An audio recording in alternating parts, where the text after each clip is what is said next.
Hello बच्चों, class 9 की worksheet आज हम डिस्कस करने जा रहे हैं। हम प्रश्नोत्तर बेसिकली समझाने के साथ साथ डिस्कस करेंगे, जिससे कि आप अच्छे से प्रश्नोत्तर समझ पाएँ और याद कर पाएँ बच्चों। तो आप देख सकते हैं कि आज की जो वर्कशीट है जिसका टॉपिक है बल तथा गति के नियम। एक बार मैं दोबारा आपको बता दूं, बल तथा गति के नियम और गति का पहला नियम हम इसमें डिस्कस करने जा रहे हैं बच्चों। गति का पहला नियम, तो देखिए गति का प्रथम नियम क्या है बच्चों। तो यहाँ लिखा हुआ है, इस नियम के अनुसार प्रत्येक वस्तु अपनी स्थिर अवस्था में या सरल रेखा में एक समान गति की अवस्था में बनी रहती है जब तक उस पर कोई बाह्य बल कार्य ना करे। तो ये जो अंडरलाइन किया है मैंने, यही गति का प्रथम नियम है और इसका जो प्रश्न आएगा उसमें हम यही लिख देंगे बच्चों। अच्छा, आगे एक बात और बताई गई है बच्चों कि क्या होता है जड़त्व। कोई भी वस्तु ना अपनी स्थिति में होने वाले परिवर्तन का विरोध करती है। तो ये जो पहला नियम था इसे जड़त्व का नियम भी कहते हैं। किसी भी वस्तु का वह प्राकृतिक गुण जो उसकी विराम अवस्था या गति की अवस्था में परिवर्तन का विरोध करता है जड़त्व कहलाता है। अब देखिए यहाँ पर कुछ उदाहरण इन्होंने दे रखे हैं। देखिए कौन कौन से उदाहरण हैं आप इसमें देख सकते हैं। चलती बस में सभी कुछ गतिशील अवस्था में होता है, लेकिन अचानक ब्रेक लगने पर बस तो रुक जाती है, लेकिन हमारा शरीर जो चल रहा था है, ऊपरी भाग जो बस के संग गतिशील था, वह ब्रेक लगाने पर भी बस की दिशा में चलता रहता है, यानी कि आगे की तरफ को झुक जाता है, गिरने लग जाता है, जिसकी वजह से हमें आगे की ओर झटका लगता है। इसी प्रकार जब रुकी हुई बस अचानक चल पड़ती है तो बस तो चल पड़ती है, हम रुके रहते हैं तो पीछे गिर जाते हैं, तो सभी सवारियों को पीछे की तरफ झटका महसूस होता है बच्चों। तो ये जो बात यहाँ पर बताई गई, यहाँ बस तो अचानक गतिशील हो गई, लेकिन सवारियों का शरीर क्षण के लिए विराम अवस्था में रहा बच्चों।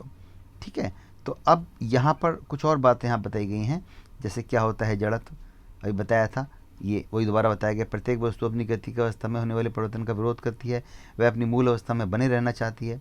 किसी वस्तु का द्रव्यमान उसके जड़त्व की माप है। ठीक है, भारी वस्तु का जड़त्व ज़्यादा होता है हल्की वस्तु की तुलना में, ये भी बताया गया है बच्चों। न्यूटन की गति के नियम पर आधारित कुछ वो हैं बच्चों, जो है ना एग्जाम्पल्स हैं।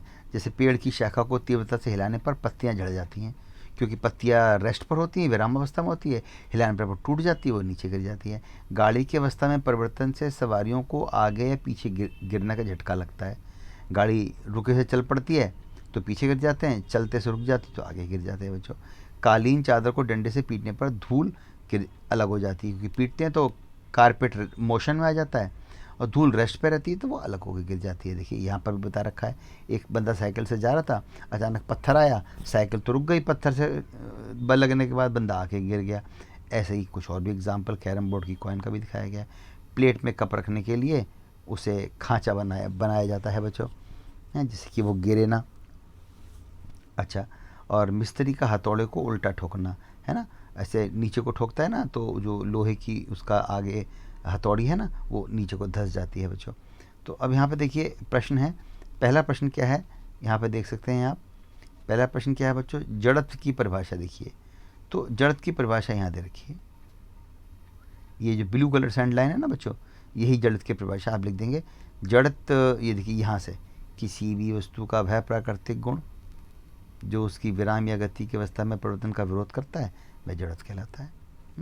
ये पहले प्रश्न का उत्तर हो गया बच्चों। और दूसरा प्रश्न क्या है कि दूसरा प्रश्न है बच्चों कि गति का प्रथम नियम उदाहरण से बताइए। तो भैया ये है गति का प्रथम नियम, ये जो मैंने येलो कलर से हाईलाइट किया ना बच्चों, यहाँ पर दोबारा बता देता हूँ। यहाँ पर देखिए, इस नियम के अनुसार प्रत्येक वस्तु, थोड़ा छोटा कर देता हूँ आसानी के लिए, ये देखिए, इस नियम के अनुसार प्रत्येक वस्तु अपनी स्थिर अवस्था या सरल रेखा में एक समान गति की अवस्था में बनी रहती है जब तक उस पर कोई बाह्य बल कार्य ना करे। इसको बोलते हैं गति का प्रथम नियम। तीसरा है, किसी रुकी हुई बस के अचानक गतिशील होने से उसमें खड़ी सवारियां किस तरफ झटका महसूस करेंगी। अचानक बस तो आगे चल पड़ी, सवारियाँ पीछे गिर जाती हैं बच्चों। यहाँ पर इसका जवाब है बच्चों, ये देख सकते हैं बच्चों। तो जब रुकी हुई बस अचानक से चल पड़ती है तो सभी सवारियां पीछे की ओर झटका महसूस करती हैं। यहाँ बस तो अचानक गतिशील हो गई, लेकिन सवारियों का शरीर क्षण के लिए विराम अवस्था में ही रहा। तो ये आपका इस सवाल का जवाब हो गया बच्चों। इसके बाद इसमें जो चौथा सवाल है बच्चों, इसमें कहा गया है किसका जड़त्व अधिक होगा, है ना। तो बच्चों ऊपर लिखा हुआ था कि भारी वस्तु का जड़त्व अधिक होता है, तो कार तथा बस में बस का ज़्यादा होगा। साइकिल और मोटरसाइकिल में कौन भारी? मोटरसाइकिल का ज़्यादा होगा। ठेले गाड़ी रेलगाड़ी में कौन भारी? रेलगाड़ी। तो रेलगाड़ी का ज़्यादा होगा बच्चों। ठीक है, तो इसमें आप लिखेंगे बस का, इसमें मोटरसाइकिल और इसमें रेलगाड़ी। ठीक है, तो ये आपके सारे प्रश्न हो गए। करके उत्तर फटाफट भेजिए।